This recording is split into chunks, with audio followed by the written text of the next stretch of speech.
নমস্কাৰ, হৰ হৰ মহাদেৱ, জয় মা কামাখ্যা। যদিও অসমৰ পৰিৱেশ বৰ্তমান বহুত সুখৰ নহয়, সকলোৱে কষ্টত আছে, সকলোৱে মনৰ দুখত জুবিন দাৰ কাৰণে প্ৰে কৰি আছে। সেই একেই সময়তে মা দুৰ্গাও আমাৰ মাজলৈ আহিব। গতিকে মা দুৰ্গাৰ নৱৰাত্ৰি চলিয়ে আছে। গতিকে এই নৱৰাত্ৰিৰ পৰাই যিহেতু বহুতে ব্ৰতো কৰিছে, কিন্তু নৰ্মেলি দুৰ্গা পূজা আৰম্ভ হয় সেই সপ্তমী দিনাখনৰ পৰা বেছিকৈ মানুহবিলাকে মন্দিৰত বা দুৰ্গা মণ্ডপত যাবলৈ আৰম্ভ কৰে আৰু ষষ্ঠীৰ বেলবোধনৰ পৰাই যি দুৰ্গা পূজা আৰম্ভ হয় সকলো মানুহ জড়িত হৈ পৰে।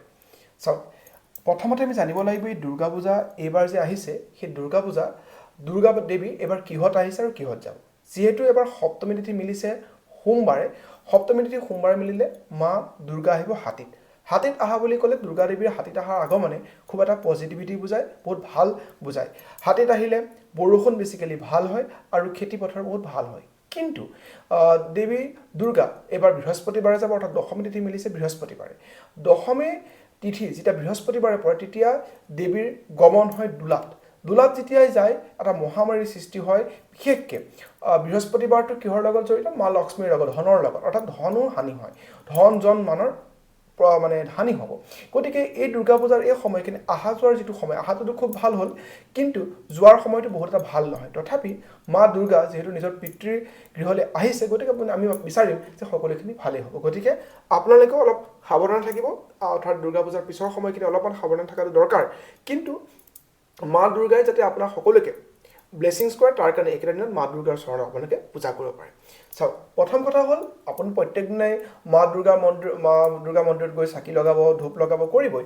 কিন্তু এটা বিশেষ সময় 30 ছেপ্টেম্বৰৰ এটা বিশেষ সময়টো হৈছে দিনৰ 1:21 পৰা দিনৰ 2:09 এই 48 মিনিটৰ যিটো সময়, যিটো আমি সন্ধি পূজাৰ সময় বুলি কওঁ, অৰ্থাৎ অষ্টমী তিথিৰ শেষৰ 24 মিনিট আৰু নৱমী তিথিৰ প্ৰথম 24 মিনিটৰ যিটো সন্ধিক্ষণৰ সময়, সেই সময়খিনিতে আমি কওঁ সন্ধি পূজাৰ সময়। আৰু সেই সন্ধি পূজাৰ সময়ত আপোনালোকে নিজৰ নিজৰ উদ্দেশ্যবিলাক বা নিজৰ নিজৰ যিবিলাক উইচ আছে সেইবিলাক ফুলফিলমেণ্ট কৰিবৰ কাৰণে, অৰ্থাৎ আপোনাৰ যি বিচাৰিছে তাক পাবৰ কাৰণে 108 গছি ঘিউৰ নহ'লে তেলৰ চাকি আগলতি কলাপাতত বা ভালকৈ আপুনি লগাব, নৰ্মেল আপুনি লগালেও হ'ব, 108 গছি চাকি, লগতে 9 বিধ ফল, যিকোনো ফল আপুনি দিব পাৰে, লগতে 9 বা ৰক্তজবা আপুনি যদি মাৰ চৰণত দি পেলাই আপুনি সেই 48 মিনিট মাৰ আপুনি প্ৰে কৰে, মাক আপুনি যি বিচাৰে কৰে, তেতিয়াহ'লে আপোনাৰ সেই অভিষ্ট পূৰণ হ'ব। যিহেতু আমি আমাৰ হিয়াৰ আমঠু অসমৰ হাৰ্টথ্ৰব জুবিন গাৰ্গৰ যিটো ঘটনা হ'ল, সেই ঘটনাৰ আমিতো দেখিছোঁৱেই, আমি সকলোৱে দেখিছোঁৱেই কি পৰিস্থিতি হৈছে। কিন্তু তেওঁৰ আত্মাৰ সদ্গতিৰ কাৰণে আৰু দোষীয়ে যাতে শাস্তি পায় তাৰ কাৰণে স্পেচিয়েলি 9 গছ ঘিউৰ চাকি জুবিন গাৰ্গ ডাঙৰীয়াৰ কাৰণে আপুনি সেই সন্ধি পূজাৰ সময়তে আপুনি জ্বলাওক আৰু তেওঁ আত্মাৰ সদ্গতিৰ লগতে দোষীয়ে যাতে শাস্তি পায় তাৰ কামনা কৰক।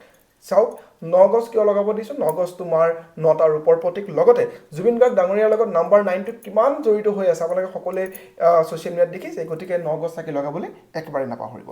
এই সন্ধি পূজাৰ এই সময়খিনিৰ পিছত আহিব 2 তাৰিখলৈ বিজয়া দশমীৰ সময়। বিজয়া দশমীত নিশ্চয় আপোনালোকে সেন্দুৰ খেলা বা এইবিলাকতো কৰেই। বিশেষকৈ যিবিলাক ছাত্ৰ ছাত্ৰী আছে, ছাত্ৰ ছাত্ৰীসকলে ৰাতিপুৱাৰ সময়ত এই মানে দশমী তিথিৰ ৰাতিপুৱা যিটো পৰিব, অৰ্থাৎ 2 তাৰিখে ৰাতিপুৱা একদম কাহিলী পোৱাতে 3-4টা মান বজাত উঠি পেলাই ষ্টুডেণ্টসকলে, বিদ্যাৰ্থীসকলে যিখিনি ছাবজেক্ট তেওঁলোকে টাফ পায় সেইখিনি পঢ়া আৰম্ভ কৰে, বা যিবিলাক মানুহে যিবিলাক সমস্যাত আছিলে কম্পিটিটিভ এক্সাম দিব বিচাৰে তেওঁলোকে যদি পঢ়া শুনা কৰে, বা যি প্ৰব্লেম আছে সেই প্ৰব্লেমৰ কাৰণে মা দুৰ্গাক যদি আপুনি প্ৰাৰ্থনা কৰে, মা যেতিয়া দশমী তিথি যাবগৈ, যোৱাৰ আগতে বৰ দি থৈ যায়। গতিকে সেই কামখিনি আপুনি কৰিব পাৰে। লগতে যাৰ ঘৰত বাস্তুৰ প্ৰব্লেম আছে তেতিয়াহ'লে সেই দশমী তিথিৰ দিনাখন আপোনালোকে অশোক গছৰ পুলি ৰুব পাৰে। লগতে 3টা ঠাইৰ মন্দিৰ, অৰ্থাৎ 3টা মন্দিৰৰ মাটি আনি পেলাই ঘৰত পুতিব পাৰে, তেতিয়াও বাস্তুটো নাইকিয়া হয়।